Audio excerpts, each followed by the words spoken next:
Remaja perempuan maut pesara ditahan. Pidato Piala Presiden iMedical meriah. AS tembak jatuh belon pengintip Cina. Remaja perempuan maut diserang jerung. Zija perlu sokongan semua pihak. Klub buntu prestasi Liverpool. Assalamualaikum dan selamat tengah hari. Bersama saya Alini Andira Ismail di Blutin iMedical TV. Polis menahan seorang pesara selepas dipercayai cuai sehingga menyebabkan seorang remaja perempuan maut selepas motosikal ditunggahnya merempuh kereta dipandu warga mas itu di kilometer 14 Jalan Kuala Kangsar Manong di sini semalam. Nahas pada jam 4.54 petang itu mengakibatkan Nurul Afizah Muhammad Zubair 17, pelajar tingkatan 5 Sekolah Menengah Kebangsaan SMK Sultan Tajuk Arifin Manong meninggal dunia di tempat kejadian akibat parah. Ketua Polis Daerah Kuala Kangsar, Asisten Komisioner Omar Bakhtiar Yaakob berkata, siasatan awal mendapati motosikal ditunggang mangsa tidak sempat mengelak kereta dipandu lelaki itu yang dikatakan cuba membelok ke kanan. Katanya, ketika kejadian, mangsa dari arah Manong menghala Kuala Kangsar sebelum pemandu kereta yang berada di bahu jalan sebelah kiri laluan mangsa dikatakan tiba-tiba memasuki laluan jalan untuk membelok ke kanan memasuki lorong Kampung Sementar, Kuala Kenas. Beliau berkata warga emas berusia 68 tahun yang beralamat di Damansara, Selangor itu bagaimanapun tidak cedera manakala bedah siasat ke atas mayat mangsa akan dilakukan hari ini. Katanya kes disiasat mengikut Seksyen 41-1 Akta Pengangkutan Jalan 1987. Pidato Piala Presiden iMedical Farmasi akhirnya sudah melakukan tirainya semalam. Majlis yang bertempat di ruang lega Maidemo Tunjung itu mendapat sambutan yang meriah daripada pengunjung yang hadir untuk menyaksikan kepetihan anak-anak muda dalam berpidato. Wakil pelajar dari Sekolah Rendah Zainab II, Kota Baru dan wakil pelajar daripada Maktab Sultan Ismail masing-masing dinobatkan sebagai juara untuk pertandingan yang julung kali diadakan ini. Nur Iman Raisya Muhammad Andri dari Sekolah Rendah Zainab II dinobatkan sebagai juara bagi kategori sekolah rendah. Manakala Muhammad Akid Darwish Muhammad Faizul Izwan dari Maktab Sultan Ismail juga dinobatkan sebagai juara bagi kategori sekolah menengah. Dengan bertemakan kesihatan, pidato yang julung kalinya diadakan ini membawa satu kelainan kerana memberi peluang kepada pelajar melontarkan fakta-fakta yang menarik tentang kesihatan. Hadir sama memeriahkan majlis berkenaan adalah Presiden iMedical Yusmat Mahmad, Naib Presidennya Hasnah Zakaria serta Timbalan Pengarah Jabatan Pendidikan Sektor Pembangunan Murid Jabatan Pendidikan Kelantan Mas Hadi Datuk Haji Mustafa dan tetamu kehormat yang lain. Pertandingan pidato Piala Presiden iMedical ini merupakan anjuran bersama Jabatan Pendidikan Negeri Kelantan. Pertandingan ini adalah sebagai salah satu usaha untuk menampilkan kemampuan, kebolehan dan keterampilan para pelajar dari sekolah rendah serta sekolah menengah di Kelantan dalam menyampaikan pidato. Sementara itu, Yusmat berkata pihaknya menerima sebanyak 500 penyertaan bagi pertandingan tersebut tetapi hanya 20 peserta yang memasuki peringkat akhir.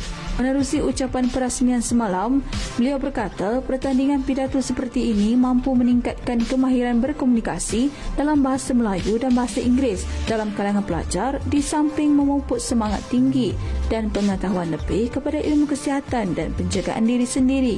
Beliau juga turut menyarankan kepada pejabat pendidikan negeri untuk meneruskan lagi penganjuran pertandingan seperti ini pada tahun akan datang. Yusmat berkata beliau berharap dapat bekerjasama lagi di masa akan datang dalam program lain selaras dengan sistem pendidikan di Malaysia. Pergerakan kita mungkin akan terbatas dan akan mengalami kesukaran seiring dengan peningkatan usia dan tahap kesihatan masing-masing. Jadi, masa sekaranglah amat sesuai untuk kita menjaga kesihatan tulang, sendi dan otot. Susu Highflex mengandungi sumber nutrisi penting seperti protein, kalsium dan vitamin D yang membantu pembentukan semula tulang dan mengurangkan risiko osteoporosis. Penambahan kolagen membantu mengurangkan keradangan pada sendi dan kerosakan tulang rawan.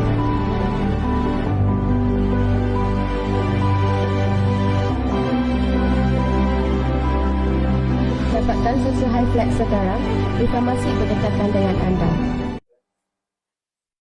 Pesawat pejuang tentera Amerika Syarikat AS menembak jatuh belon pengintip China ketika ia terapung di pantai Carolina Selatan semalam. Menurut Presiden AS, Joe Biden, beliau memuji juruterbangnya kerana berjaya menembak belon tersebut.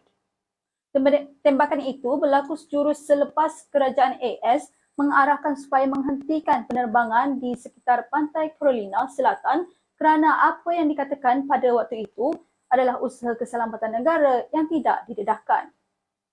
Washington menggelar penerbangan belon itu sebagai pelanggaran jelas kedaulatan AS. Setiausaha Pertahanan Lloyd Austin pertama ketika mengumumkan tembakan itu memaklumkan belon berkenaan digunakan oleh China dalam percubaan untuk mengawasi tapak strategik di benua Amerika Syarikat. Biden pada hari Sabtu berkata dia memberitahu Pentagon pada Rabu untuk menembak jatuh belon pengintip China secepat mungkin.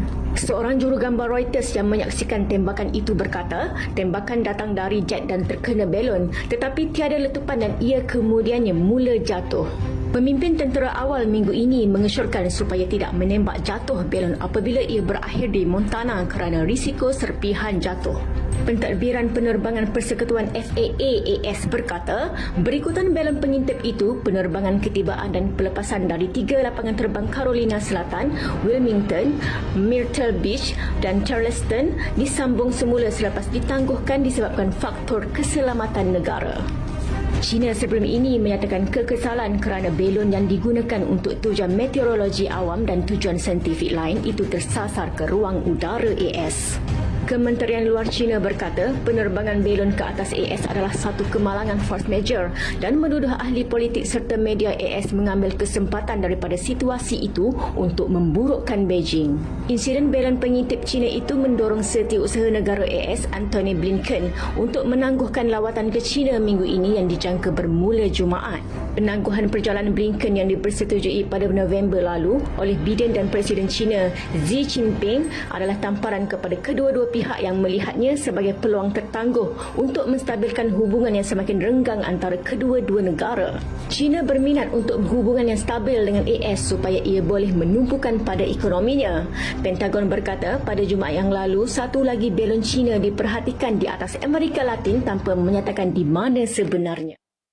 Seorang remaja perempuan berusia 16 tahun maut selepas diserang seekor jerung ketika berenang di sungai di Australia Barat. Mangsa berasal dari Perth cedera parah apabila spesies jerung yang tidak diketahui menggigitnya di Sungai Swan di pinggir Perth di Fremantle menurut kerajaan negeri dalam satu kenyataan. Menurut pemangku Inspektor Polis Daerah Fremantle, Paul Robinson, mangsa ditarik dari air tetapi disahkan meninggal dunia di tempat kejadian selepas usaha memulihkannya gagal. Beliau turut menyifatkan ia sebagai kejadian yang sangat traumatik. Bagaimanapun katanya pakar perikanan berpendapat adalah luar biasa untuk jerung ditemui di sungai itu.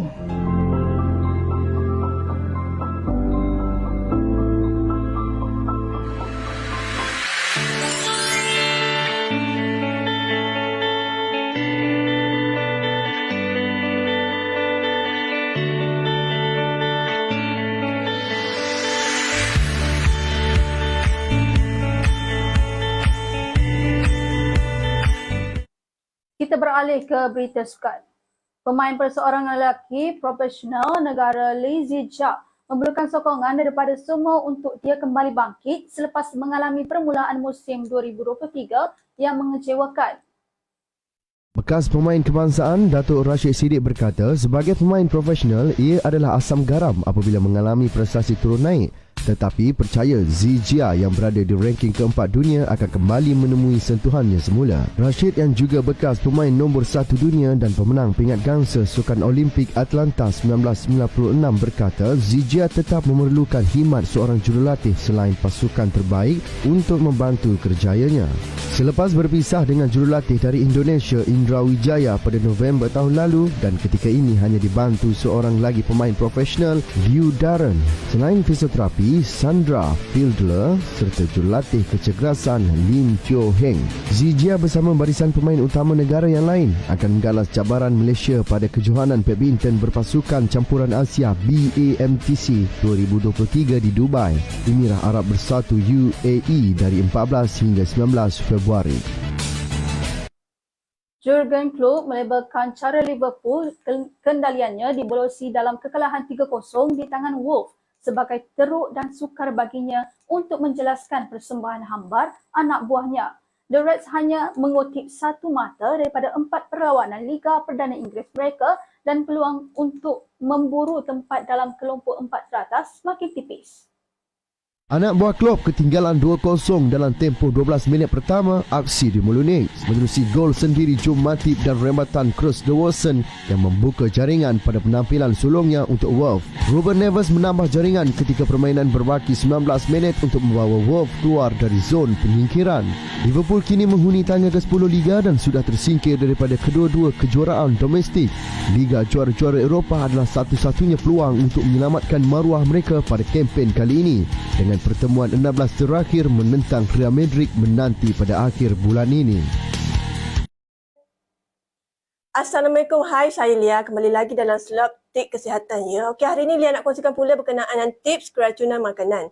Keracunan makanan boleh terjadi disebabkan oleh pengambilan dan minuman yang tercemar. Jadi, tips hari ini adalah berkenaan dengan mencegah keracunan makanan yang dibawakan oleh iMedical Pharmacy.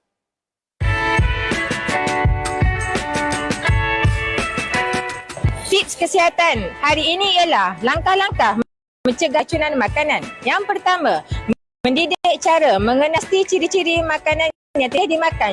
Contohnya, lihat bau dan rasa. Yang kedua, memastikan penyediaan makanan bersih. Yang ketiga, membawa bekal dari rumah.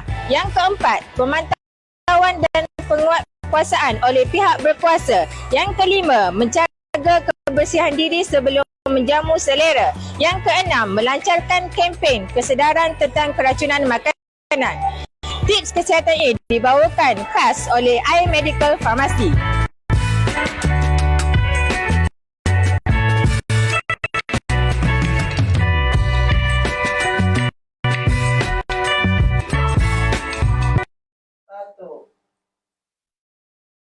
Sekian sahaja laporan berita pada hari ini.